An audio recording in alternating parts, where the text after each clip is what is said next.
ย่อมลุงเฮงว่าคือFCว่า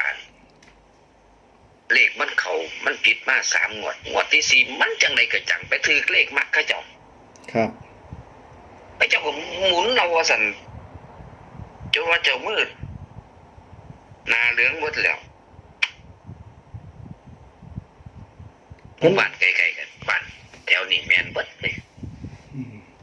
เจ้ามือตันใดตะหัว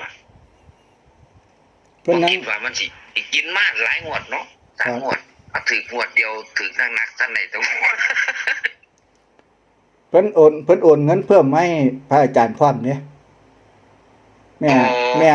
นับพระพรนั่นน่ะโอ้บุตรดาซุยนามสกุลเพิ่นโอนมาให้พระอาจารย์อีก 3,000โอ้โอ้แสดงว่าเพิ่นได้เงินได้ส่งมันคอยร่ำคอยรวยคอยสุขภาพแข็งแรงเพิ่นได้ว่าเพิ่นได้เว้าสู่ผมฟังว่าก็ซื้อไว้แล้วล่ะตัวละ10,000แล้วว่าซั่น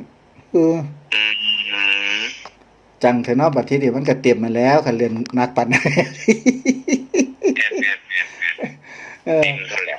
เอ้าเพิ่นเล่นอยู่ผมก็ว่าสิปรับทุกข์กับพระอาจารย์นี่ว่าเอ้าบ่เป็นหยังดอกพระอาจารย์เป็นผู้ให้ผมเป็นสะพานบุญเอาว่าแต่ FC เพิ่นได้ว่าแต่เพิ่นโชคดีเอาเฮาก็ดีใจนำคือเก่าล่ะสำหรับผมว่าอาจารย์ก็คิดจังซั่นล่ะคิดว่า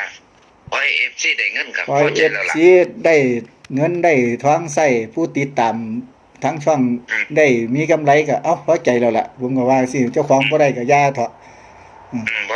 ได้ก็บ่เป็นหยังว่าถ้า FC ถือถ้าเทียบเพิ่นเข้าเบิ่งให้ได้หลายคนก็ไปเอาเงินนั่น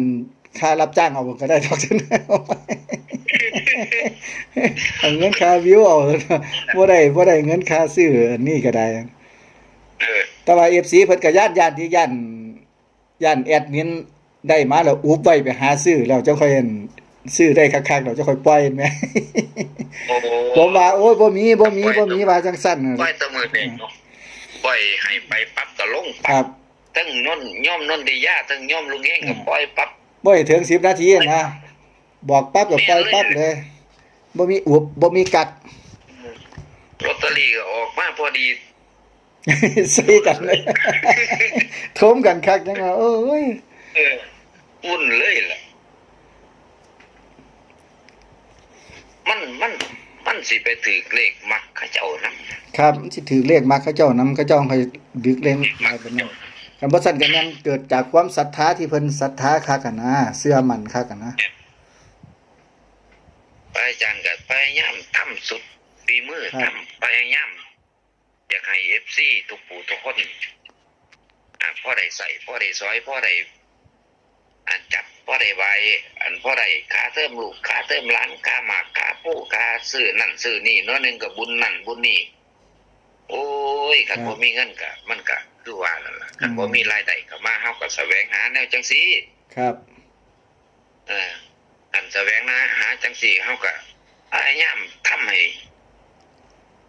มันเกิดผลดีกับ FC ทุกผู้ทุกคนพยายามสุดฝีมือบ่ได้ปิดบ่ได้บัง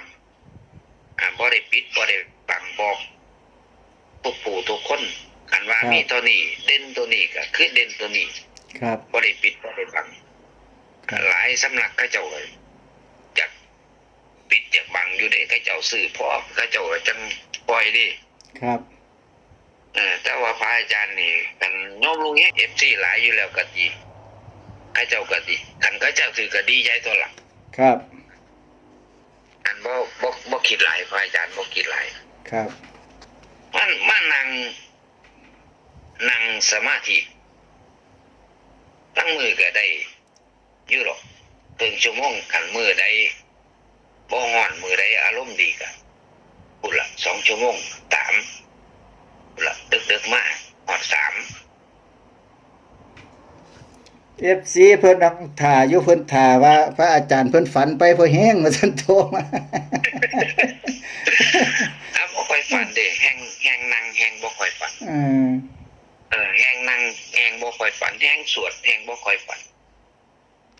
อันฝันแล้วเป็นหลวดมีต้องมีจักใดจักอย่างล่ะจังอันใดอันหนึ่งล่ะอันฝัน พิ่นก็ถือเอาว่ากันพระอาจารย์ฝันน่ะมันสิโชคดีนะกันฝันว่าได้กินอันนั้นอันนี้ กิน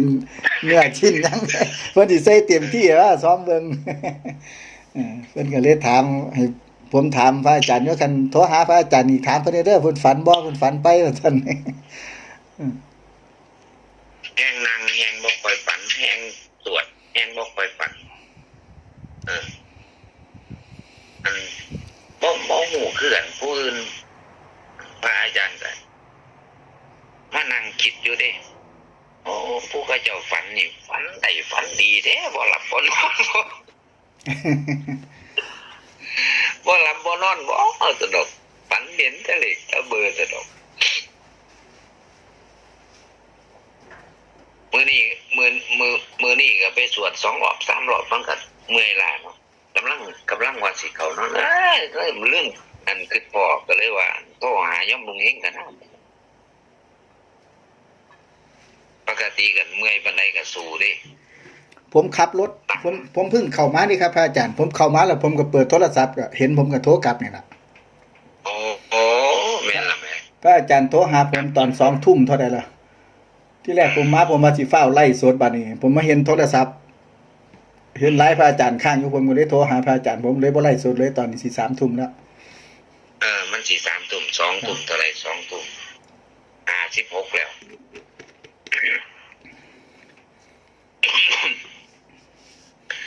ก็ตามนั่นล่ะครับผม FC ทุกคนFC ทุกคนก็สบายใจโลดเน้นเลยล่ะเน้นคือวางหันล่ะเน้น8ผู้ใด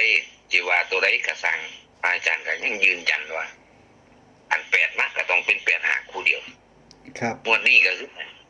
อัน4มาก็ต้องเป็น4 7คู่เดียวบ่มีตัวอื่นอีกบ่มีตัวอื่นเลย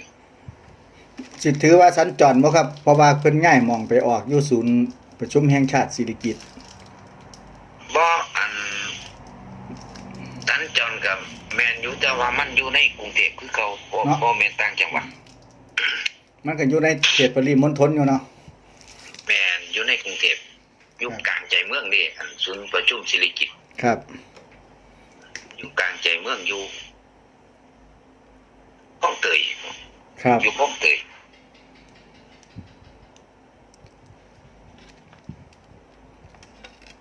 แล้วอันมันศูนย์ประชุมสิริกิติ์เขาเจ้าก็ขยายศูนย์ไปเรื่อยๆได้ล่ะนั่นก็ได้ครับว่าแม่นสิสร้างน้อยๆก็บ่แม่นบัดแห่งขยายศูนย์เฮ็ดหลังนั้นหลังนี้ขึ้นมาอีกแนวมันที่หลวงเนาะครับ